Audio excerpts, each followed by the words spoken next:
you know, I wanted you to win this game so bad. I would be lying if I said I wasn't disappointed. Yeah. What went wrong? I don't think anything went wrong. It hurts, to get so close. Nobody goes to the national championship and wants to lose or expects to lose. I think that I overcame the most. Nobody wanted me on day one.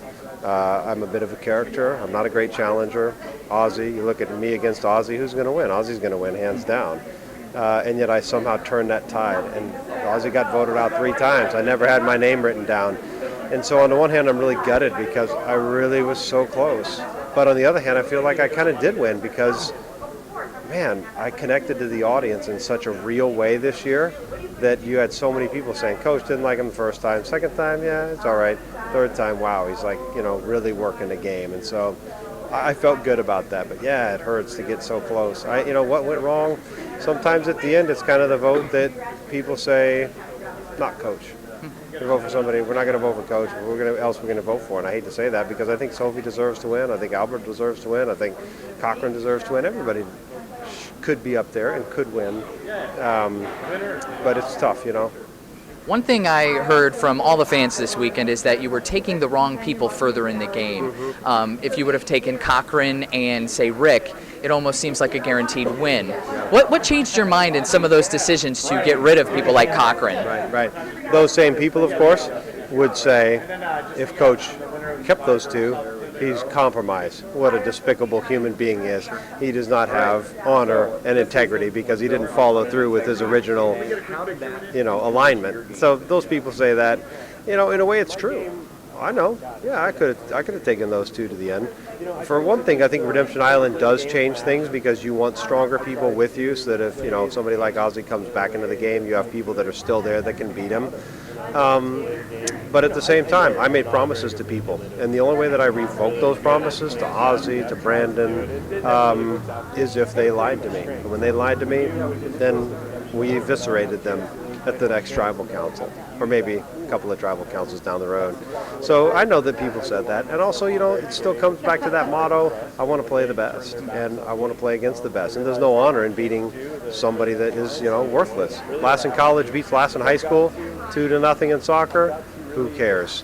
Last in college loses to UCLA 2-0 in a hard-fought battle. That is warrior-esque. And so, I always have that in the back of my mind, too. So what was the hardest alliance for you to break? Was there one in particular that hurt you the most? Yeah, absolutely. The relationship that I formed with Cochran out there was very real. And I loved playing with him.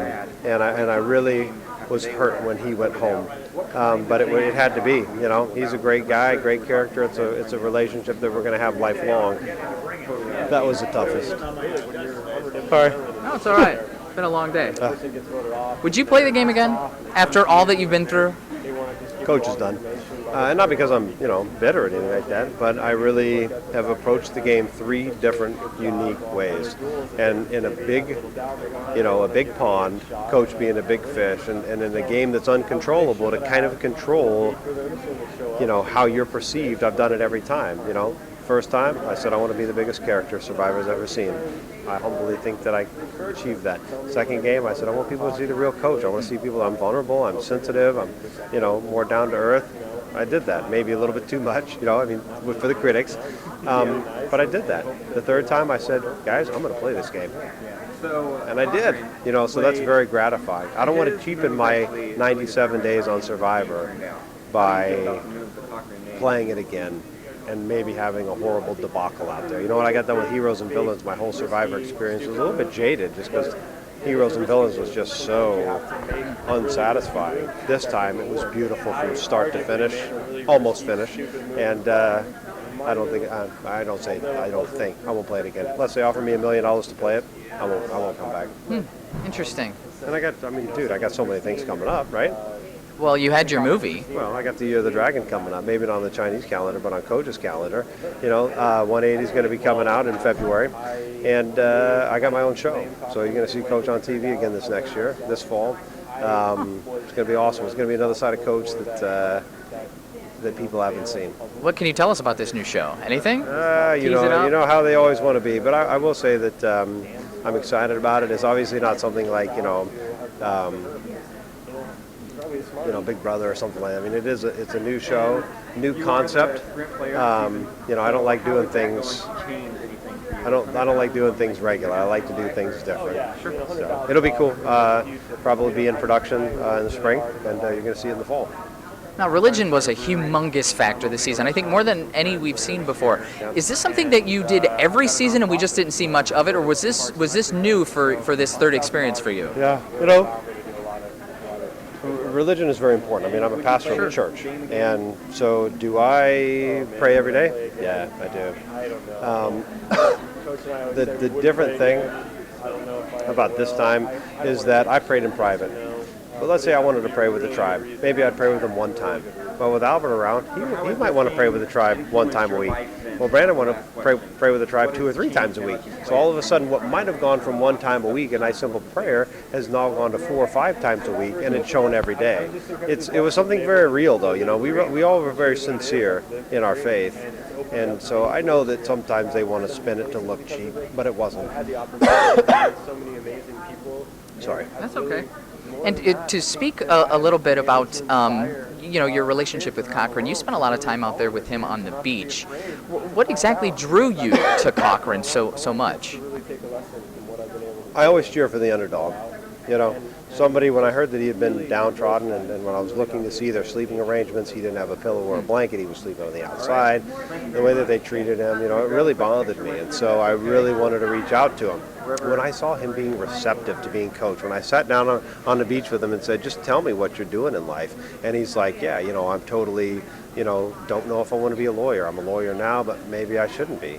And just to see him at a crossroads in his life, wanting to be, taken under my wing, I was like, this is going to be good. So we were just very drawn to each other. He will definitely be one of my friends for the rest of my life, and I don't say that with many of the cast members. Most of the cast members, they think it's kumbaya, and we're back in high school band camp. Hey, we're going to love each other forever, or whatever. It doesn't happen, you just don't stay in contact. But I specifically selected somebody from each season that is going to be the man of the match for Coach Wade. Tyson that first season, Heroes and Villains, Boston Rob, and this season, Cochran. Interesting. Now, quickly about Ozzy, we saw something interesting in the recap episode where you were pretty critical of the way he had built his shelter, but then a few days later, we see that you're excited to make a final 3 bond with him. What exactly was going on there? Yeah.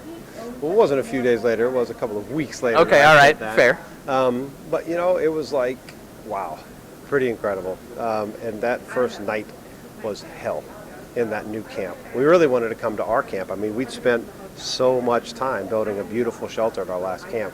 We wanted to be there, so it was pretty tough to see how they were living. And of course, when you get a night of 1 hour of sleep, when